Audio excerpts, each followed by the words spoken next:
বিক্ষোভ স্লোগান। এই দুজনের গল্পে বাংলার মানুষ জেরবার। রাজ্য সরকারকে বলবো, কেন্দ্র সরকার যারা এমপি আছে তাদেরকে বলবো, যারা মন্ত্রী তাদেরকে বলবো যে ভাই আপনারা আসল কাজটা করুন। এখানকার মানুষের মধ্যে বিভাজন তৈরি না করে যদি সত্যিকার উপকার করার দরকার, সত্যি যদি আপনাদের মনে হয় তাদেরকে নাগরিকত্ব দিয়ে বা ভোটার অধিকার দিয়ে তাদেরকে রক্ষা করা দরকার, এটা কিন্তু করা যায় বলে আমার মনে হয়েছে। এসআইআর এর পর ভোট শতাংশ আর আসন সংখ্যা বাড়বে তৃণমূল।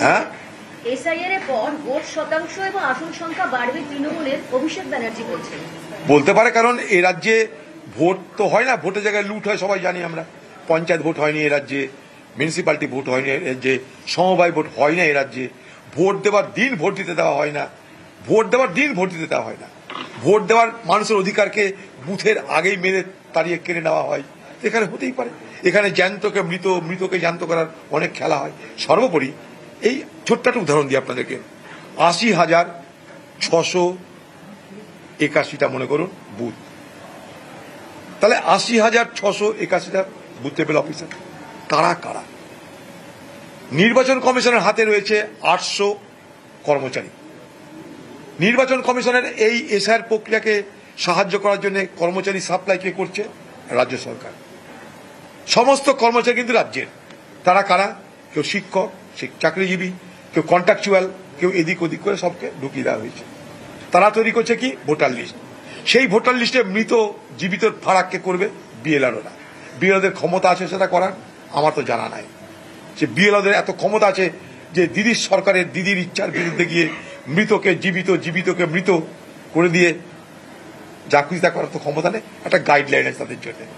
তাহলে এত নিশ্চিত করে কি করে বলা যেতে পারে যে শেয়ার করলে ভোট বেড়ে যাবে, শতাংশ বেড়ে যাবে, আসন বেড়ে যাবে? তাহলে নিশ্চয়ই তাদের অপারেশনও চলছে।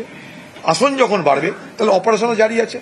যে অপারেশনটা করার জন্য বিএলওর দরকার, যে বিএলওর নাম করে এখানে আন্দোলন হয় কিন্তু বিএলও দেখা পাওয়া যায় না।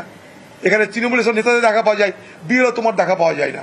আবার অনেক জেনুইন বিএলও তারা কিন্তু কাজটা সিরিয়াসলি করতেছে, আর যাদের মৃত্যুর শিকার হতে হচ্ছে, আত্মহত্যা করতে হচ্ছে। একদিকে দিদি, একদিকে মোদি, অর্থাৎ আমাদের লাইনে চলো, ঠিক আছে, না চললে চাকরি যাবে, মার খেতে হবে, সম্পত্তি যাবে। অন্যদিকে ঠিক মতো যদি কাজ করো নির্বাচন কমিশন তোমাকে জেলে ভরবে। এই তো চলছে গল্প। মাঝে বিএলওদের জীবনের হাহাকার লেগে গেছে, বিএলওদের জীবনের সমস্যা গেছে। কারা? যারা সরকারি দলের বিএলও নয় তাদের। বিজেপি শাসিত রাজ্যেও কিন্তু বিএলওদের মৃত্যু হচ্ছে। হচ্ছে তো, অবশ্যই হচ্ছে, সেখানেও তাই হচ্ছে। সেখানে যারা বিএলও তারা কারা? তারা তো রাজ্যের। নির্বাচন কমিশন তাদের কতগুলো গাইডলাইন, ঠিক আছে, হয়েছে, উত্তরপ্রদেশে হয়েছে, অনেক জায়গাতে হয়েছে। একই কারণ সেখানটায় যে আমরা তার জন্য এটাও বলেছি যে এই যে এসআইআর, এই এসআইআর ইল টাইম এক, এসআইআর ল্যাক অফ প্রিপারেশন আছে। এসআইআর এত শর্ট টাইমে করো না, প্রথম দিন থেকে বলেছি আমরা, আজও সে কথা বলছি। এগুলোকে অ্যাভয়েড করি, it could have been avoided. যা যা সমস্যা হচ্ছে এগুলোকে অনায়াসে এসআইআর করার সময় নির্বাচন কমিশন অনায়াসে সেগুলো থেকে নিজেকে বার করে আনতে পারত। নির্বাচন কমিশনের অপদার্থতা, নির্বাচন কমিশনের অকর্মণ্যতা, নির্বাচন কমিশনের উদাসীনতার কারণে এই ভারতবর্ষে এই অনেক ঘটনা এরকম ঘটছে, এই মৃত্যুর, যেটা আমাদের কাছে অত্যন্ত দুর্ভাগ্যজনক। আমরা কিন্তু এটার প্রতিকার চেয়েছি।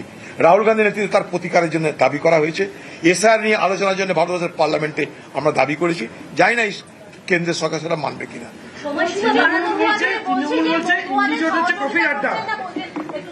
মধুয়াদেরকে সহযোগিতা করা হচ্ছে না যে বলছেন, তার মানে কি কিছু লোকজন যারা হয়তো ইলিগালি ঝুঁকেছে কিংবা যাদের কাছে বৈধ কাগজপত্র না থাকতে পারে তাদেরকে যাতে অনায়াসে কাগজপত্র দিয়ে দেওয়া হয়, সেই ধরনের সহযোগিতার কথা বলছেন কি? ভারত সরকারের যে আইনটা হয়েছে 2019-এর, সেখানে এটা বলে দেওয়া হয়েছে যেভাবে এলে উপর থেকে এলেই হলো, হিন্দু হলেই হলো, মুসলমান হলে তার বিপদ। এটা টার্গেটেড লেজিসলেশন। সেখানে প্রমাণ করতে হবে, আইন যখন তখন বলা হয়েছিল রিলিজিয়াস পারসিকিউশন প্রমাণ করতে হবে, ধর্মীয় উৎপীড়ন। তারা তার প্রমাণটা করবে কে? প্রমাণটা করবে তার রাজ্য, সার্টিফিকেট দিতে রাজ্য যে হ্যাঁ এদেরকে জানি, এদের ওপার থেকে ভয়ে চলে এসছে। তো রাজ্য বলবে সেটা, রাজ্য তো সেটা বলবে না, কারণ রাজ্যকে রাজনীতি করতে হবে। তৃণমূল বলছে ইন্ডিজোট কফির একটা আড্ডা হয়ে উঠেছে। দেখুন, আজকে যে মমতা ব্যানার্জি, এই মমতা ব্যানার্জি ইন্ডিজোটের কথা বলে প্রয়োজনে, আর ইন্ডিজোটের বিরোধিতা করে সেটাও প্রয়োজনে। যখন ভারতবর্ষের নির্বাচন হলো 2024-এর, তখন ইন্ডিজোটের সে নেত্রী হবার নাটক করেছিল, কারণ ইন্ডি জোটের নাম করে তার সরকারের বিরুদ্ধে যে ক্ষোভ সেগুলোকে প্রশমিত করে ভোটে জিততে হবে। তখন সে ইন্ডিয়া জোটের পক্ষে অবস্থান নিয়েছিল। যেই ভোট শেষ হয়ে গেল তখন থেকে পাল্টি খেতে আরম্ভ করেছে। ঠিক একইভাবে এবারেও যখন এই এসআর নিয়ে, নির্বাচন কমিশন নিয়ে, ভারতবর্ষের আজকে দুরবস্থা নিয়ে যখন ভারত সরকারের বিরুদ্ধে প্রতিবাদ গর্জে উঠছে রাজ্যে রাজ্যে, তখন পার্লামেন্ট হচ্ছে সব থেকে বড় নির্ভরযোগ্য জায়গা যেখানটায় বিষয়গুলো আলোচিত হতে পারে। আজকে দিল্লির মতো জায়গায় বিস্ফোরণ হচ্ছে, আলোচনার জায়গা কিন্তু পার্লামেন্ট। যে ভারত সরকার বলেছিল যে আমরা 370 হটিয়ে দিয়ে কাশ্মীরের সমস্ত আতঙ্কবাদ খতম করে দিলাম, আজকে তাদেরকে জবাব দেওয়ার সময় হয়ে গেছে। কি না, কেন বিস্ফোরণ হলো, এটা জবাব দিতে তারা বাঁচতে চায়, জবাবটা দিতে চায় না। তাই জন্য তাদের হাতে অস্ত্রকে মমতা ব্যানার্জি। সে কি বলবে, ইন্ডিয়া জোটের সঙ্গে আমি নেই। এটা বলার মধ্যে দিয়ে কার হাত শক্ত করছে? বিজেপির হাত। বোঝার চেষ্টা করুন। ঠিক যখন নীতিশ কুমারকে ইন্ডিয়া জোটের মাথা করে জোট বাঁধার চেষ্টা হয়েছিল, তখন এই মমতা ব্যানার্জি পিছন থেকে ছুরি মেরে বলে, না নীতিশ কুমারকে মানবো না। খেয়াল করে দেখুন আপনারা, বিহার ভোটে মমতা ব্যানার্জি কখনো বলেনি যে ভাই বিহারের মানুষ বিজেপির বিরুদ্ধে ভোট দাও। খেয়াল করে দেখুন, ভোটে হারার পর মোদি খুশি, দিদি খুশি। অপর অদ্ভুত ব্যাপার, বিহারে ভোটে কংগ্রেস হয়েছে, দিদি খুশি, মোদি খুশি। আর আমরা বলছি বিহারে ভোটে হারার কারণটা বার করো, তার জন্য এশিয়া নিয়ে চর্চা হোক। আর ওদিকে সরাসরি কিছুক্ষণ আগে একটা ছবি আপনাদের দেখাতে চাইবো। সিইও দপ্তরে বিজেপির প্রতিনিধিরা, সেখানে রাজ্যের বিরোধী দলনেতা শুভেন্দু অধিকারী, বিজেপি বিধায়ক অগ্নিমিত্রা পল তারা ছিলেন। সেই সময় ভিতরে কি কথোপকথন হলো?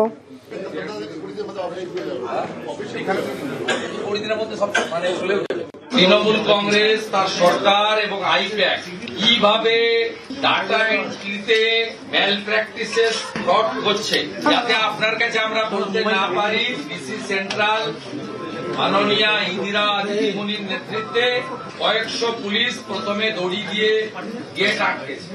এটাতে প্রমাণিত হচ্ছে যে সিও অফিস নট সেফ। 26, 27, 28 এই 3 দিনের প্রত্যেকটা এন্ট্রিকে স্পেশাল অবজারভার এবং ইসিআই টেকনিক্যাল টিমকে দিয়ে এআই ফটো স্ক্যান এবং আপনার যা যা মডার্ন ব্যবস্থা আছে অডিট করতে হবে। মাননীয় সুব্রত গুপ্ত এবং জোন অবজারভার ফিল্ডে গতকাল থেকে কাজ করছেন। তার আগে পর্যন্ত 1,25,00,000 যে রাতারাতি এন্ট্রি করা হয়েছে, এতে আপনার আইপ্যাক ইনভলভ। মিস্টার বিজয় ভারতী, মিসেস আয়সা রানী ইমিডিয়েট ডিইও থেকে বাদ দিতে হবে। গোটা ভারতে এসডিও র্যাঙ্কের অফিসাররা হচ্ছেন ইমিডিয়েট চেঞ্জ করতে হবে।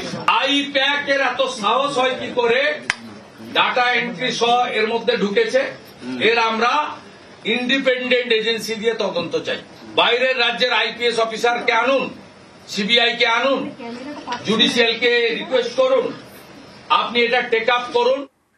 আর ভিতরে তখন শুভেন্দু অধিকারীর বক্তব্য এবং তার সঙ্গে বিজেপি প্রতিনিধিরা রয়েছেন, তখন সিইও অফিসের বাইরে এই ছবি। বিএলও অধিকার রক্ষা কমিটি তাদের বিক্ষোভ, এবং সেখান থেকে স্লোগান উঠলো, দাবি উঠলো যে শুভেন্দু অধিকারী এতদিন পর কেন, বিজেপির প্রতিনিধি দল এতদিন পর কেন সিইওর দপ্তরে।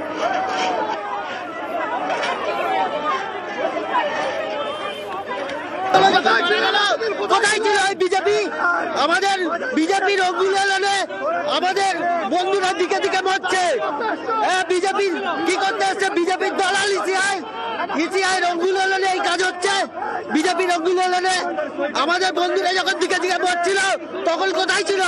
শুভেন্দু অধিকারী এসেছে নির্বাচন কমিশনের গট-আপ গেম খেলতে।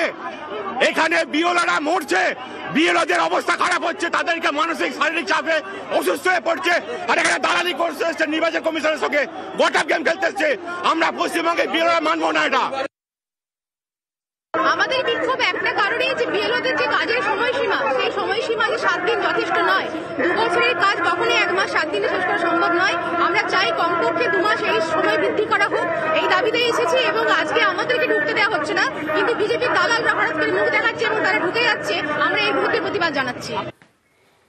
যখন তাদের এই প্রতিবাদ, সে সময় বিজেপির প্রতিনিধি দল ঢুকতে যাচ্ছে ভিতরে। এবং শুভেন্দু অধিকারীকে দেখে তখন সেখান থেকে গো ব্যাক স্লোগান।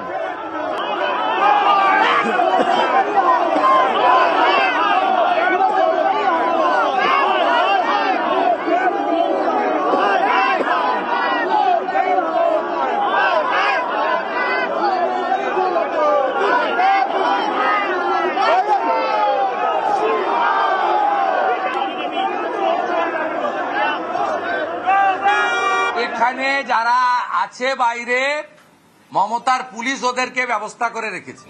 আমি আসার আগে ওরা ছিল ওই নীল সাদা মঞ্চে, ওদেরকে পুলিশ নিয়ে এলো রাস্তার উপরে। এটা 144 এলাকা, এখানে মাইক বাজানো যায় 7 দিন ধরে। আমাকে 97-98 বার যেতে হয়েছে কোর্টে। এবং এখানে যে ডিসি সেন্ট্রাল ছিল, সিও কে উপর থেকে